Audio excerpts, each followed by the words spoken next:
नमस्कार दोस्तों, आपका हमारे चैनल ज्योति ज्ञान में स्वागत है। वैशाख मास महात्म्य अध्याय 11। यम ने कहा, हे शंभो, हे पितामह, मेरे वचन को सुनो। मैं लोपित हुआ हूँ। अपने पद के खंडन को मैं मरण से भी अधिक मानता हूँ। हे कमलासन, किसी काम में नियुक्त हुआ मनुष्य यदि अपने काम को नहीं करता है, वह अपने मालिक के धन को व्यर्थ खर्चता है। वह काड़ का कीड़ा अर्थात दीमक होता है। जो बुद्धिमान लोभ से राजा का धन खाता है, वह नौकर 3 कल्प तक नरक में जाता है। हे ब्रह्मा, जो लोग त्याग करके स्वामी की सेवा नहीं करता, वह घोर नरक भोगकर कोवा होता है।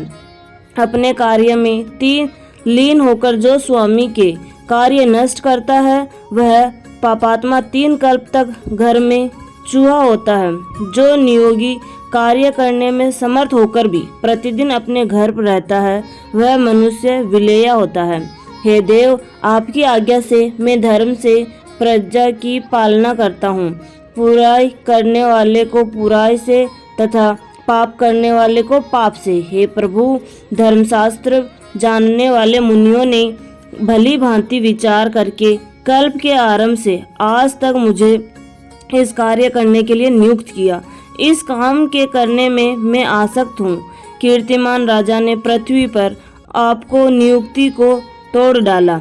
हे जगन्नाथ, इसके भय से समुद्र से घिरी हुई पृथ्वी वैशाख माह में कहे हुए धर्मों में लीन है। संसार में कोई ऐसे नहीं है जो सब धर्मों को छोड़कर, पिता का पूजन छोड़कर, अग्नि की पूजा तथा तीर्थ यात्रा इत्यादि शुभ क्रियाओं को छोड़कर, दोनों योगों को छोड़कर, प्राणायाम त्याग कर, स्वास्थ्य त्याग कर, होम को त्याग कर, अनेक पापों को करते हुए भी वैशाख मास के धर्मों को करके विष्णु लोक को न जाते हैं।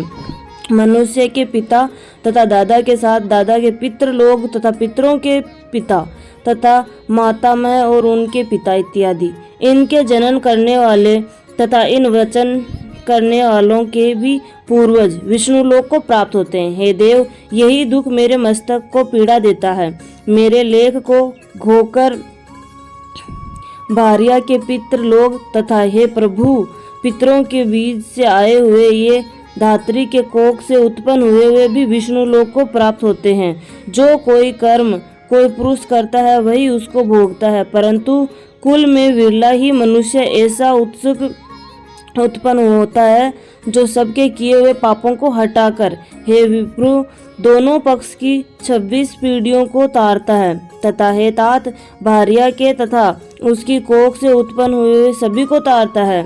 और हे जगन्नाथ, वे सब भी विष्णु के परम पद को प्राप्त करते हैं। हे देव, इस प्रकार की नियुक्ति में मेरा क्या प्रयोजन है? वैशाख मास के धर्मों को करने वाले मुझको त्याग कर हरि भगवान के पास जाते हैं और 21 कुलों का उद्धार करके पापों से विमुक्त होकर अति शोभायान होते हैं। मेरे लोक को छोड़कर वैकुंठ को जाते हैं। हे तात, ऐसे यज्ञों से मनुष्य लोग दिव्यंगित नहीं प्राप्त करते।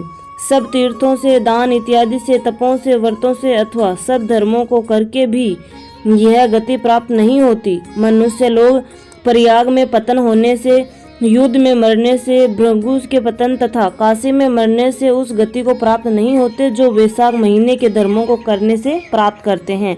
प्रातःकाल स्नान करके, देवता की पूजा करके तथा वैशाख मास के महात्म्य को बार बार सुनकर, वैष्णव के उचित धर्मों को करके मनुष्य सब लोगों का नाथ भगवान विष्णु होता है। मैं जगतपति विष्णु के लोक को अपरंपार अर्थात अति विस्तृत मानता हूँ, जो करोड़ों पाप और अल्प लक्षण से पूर्ण नहीं होता। हे पितामह, माधव मास के धर्म से सब बराबर हो जाता है। बुरे कर्म में रहने वाले तथा अपवित्र पवित्र हो जाते हैं। वैशाख मास के धर्मों को लोग राजा की आज्ञा से करके स्वर्ग में जाते हैं। यह हमारा बड़ा शत्रु है और आपका भी विशेष कर। हे नाथ, आप इस राजा को संसार से हटा दीजिए। सब धर्मों को त्याग करके एक बार वैशाख महीने में स्नान करके, हे हरिवल्लभ, बिना संस्कार के लोग भी वैकुंठ को जा रहे हैं। केवल विष्णु के चरण का आश्रय करते हुए हम लोगों की अपेक्षा करते हैं। सबको यह राजा बैकुंठ में ले जाएगा, इसमें कोई संदेह नहीं है। यह दंड और यह पटिया आपके पैरों पर मैं रखे देता हूँ। इस राजा ने बड़े लोकपाल को धो डाला। उस पुत्र के उत्पन्न होने से क्या लाभ जो माता को केवल क्लेश ही देता, जो शत्रु को जेठ महीने के सूर्य के समान नहीं तपाता। उसके माता का जन्म घृता ही हुआ है, वह कुपुत्रिणी है। मेघ में बिजली के समान जिसकी कीर्ति नहीं चमकती है, वो विद्या अथवा धन से पिता को पाप के उद्धार नहीं करता है। जो पुत्र धर्म अर्थ और काम में विमुख रहता है, वह माता के कोख से उत्पन्न हुआ रोग है, पृथ्वी पर जन्म लिया हुआ नहीं है। पुरुषों में अधम ऐसे पुत्र को सज्जन लोग माता अर्थात माता को मारने वाला कहते हैं। इसकी माता राजा की भार्या है और इसके भले कर्म लोक में प्रसिद्ध है। मेरी लिपि को धो डालने वाला जैसा यह कीर्तिमान उत्पन्न हुआ है, वैसा पुत्र जानने वाली माता बिरली की जन्मती है, इसमें कोई संदेह नहीं है। हे देव, किसी दूसरे क्षत्रिय ने ऐसा नहीं किया था। हे जगन्नाथ, पुराणों में भी यह पटिये का दूल्हा जाना नहीं सुन गया था। हे जगतपति हरि भगवान में तत्पर इस राजा को छोड़कर मैं किसी दूसरे को नहीं जानता, जिसने नगाड़ा पिटवाकर घोषणा करके हमारे मार्ग को रोक दिया हो। श्री स्कंद पुराण के वैशाख महात्म्य के नारद और अम्बरीश के संवाद में यम दुख निरूपणा नाम का 11वां अध्याय समाप्त हुआ। धन्यवाद दोस्तों, यहाँ तक बने रहने के लिए। आशा करती हूँ आपको ये जानकारी पसंद आई होगी। ऐसी ही जानकारी प्राप्त करने के लिए हमारे चैनल को लाइक शेयर एंड सब्सक्राइब करें। धन्यवाद।